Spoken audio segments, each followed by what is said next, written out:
Hiyas ay hindi basta palamuti. Ito ay isang simbolo ng yamang taglay ng ating lahi. Ngayon, formal natin kinikilala ito hindi lamang bilang isang gusali, kundi bilang puso ng kultura at sining ng Bulacan. Sa araw na ito, inaanyayahan po namin kayong lahat na magkaisa upang ipagdiwang at pangalagaan ang ating pagkakakilanlan bilang isang Bulacanyo. Mabuhay po ang hiyas ng Bulacan, mabuhay ang sining at kultura. Makakaasa po tayo sa ating minamahal na gobernador na hindi mapapagod kailanman na itaguyod at payabungin ang mga pamanang ito ng ating lahi. We should hold on to our culture, arts and history because this is what makes us who we are.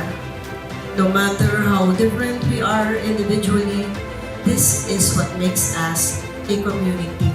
This is a beginning. Sa pamamagitan ng hub na ito, we hope to empower communities. Let us work together to support, nourish, and elevate this cultural hub to become not only as a project, rather a legacy. Isang pamana para sa kasalukuyan at sa mga susunod pang henerasyon.